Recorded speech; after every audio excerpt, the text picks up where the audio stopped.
Jika disebut Bukit Tabur, sudah tentu ramai pendaki yang teruja dek kerana keindahan flora dan faunanya dengan pemandangan ibu kota Kuala Lumpur.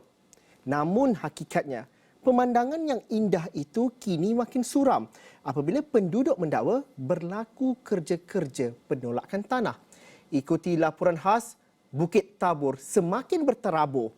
Laporan Faris Azman.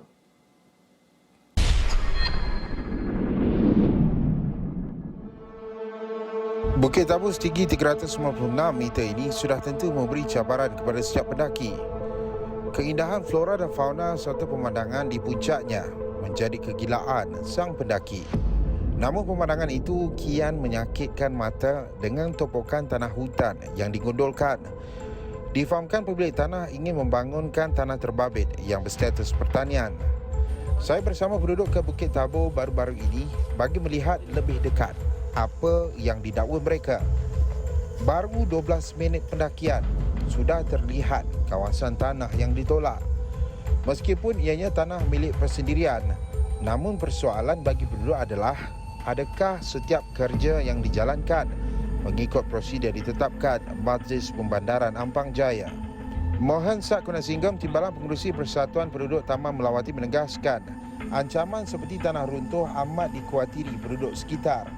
Lebih lagi apabila beberapa episod tanah runtuh telah berlaku di sekitar Ampang dan Melawati sejak kebelakangan ini sehingga ada yang meragut nyawa. Maknanya pihak local authority atau PBT ada keluarkan KM, kebenaran merancang kepada mereka-mereka ini sebab mereka yang sepatutnya buat permohonan untuk dapatkan. Daripada apa yang diperhatikan daripada trail-trail kita ni, kita nampak jelas ada aktiviti-aktiviti di mana tanah-tanah ini akan runtuh ke dalam masa yang bukan terdekat ke mungkin dalam masa jangka panjang ni lah. Kita bersama penduduk daripada kaki Bukit Tabur, kita naik ke atas lebih kurang setengah jam. Kami naik, ada beberapa kawasan yang dilihat walaupun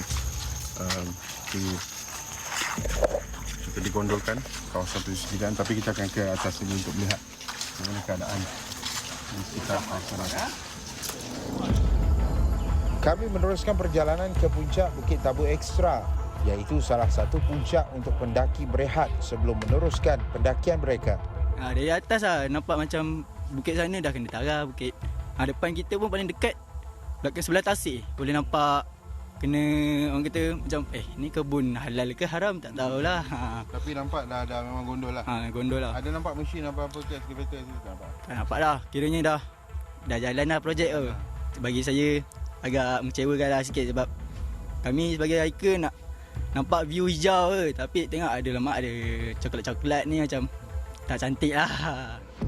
Perkara sama disuarakan Datuk Ajai Ubrani yang merupakan penduduk dan pendaki tegar di Bukit Tabur. I think they should keep it as a reserve jungle or reserve for the benefit of residents, for us.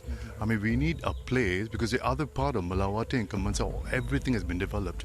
When I moved here 28 years ago, there was only Jalan L8 where I lived. Beyond that was nothing, it was complete jungle. Mengimbas kembali kejadian banjir berlaku di Kampung Kemensah pada Disember tahun lalu membawa kepada kegusaran buat penduduk, jelas Abdul Razak Mahmud yang juga setiausaha Persatuan Penduduk Taman Melawati. Pernah dekat Kampung Kemensah, di tebing sungai Kampung Kemensah, banjir ni tak pernah berlaku according to penduduk. Tapi masa hujan lebat hujung tahun 2021 hari tu, sungai yang tu ada silting, ada mendap daripada hakisan tanah bukit. Jadi sungai tu menjadi cetek. Bila air hujan lebat, rumah-rumah yang di tepi tebing sungai Kemensah tu banjir. Penduduk kata pun dia tak pernah berlaku, sini berlaku. Jadi itu yang kita risaukan juga. Selain daripada tu tanah runtuh lah. Penduduk pernah menyorakan isu ini kepada MPAJ dan tindakan notis menghentikan kerja telah dikeluarkan sebelum ini. Malah Menteri Besar Selangor Datuk Seri Amiruddin Syahri juga menjelaskan sebelum ini kerja-kerja tanah perlu dihentikan di Bukit Tabur. Namun jelasnya kawasan lain pula dibangunkan oleh pemilik yang lain. Ikuti laporan kedua, penjelasan Majlis Perbandaran Ampang Jaya berhubung kegiatan penolakan tanah di Bukit Tabur. Laporan Fariz Azman, Astro Awali.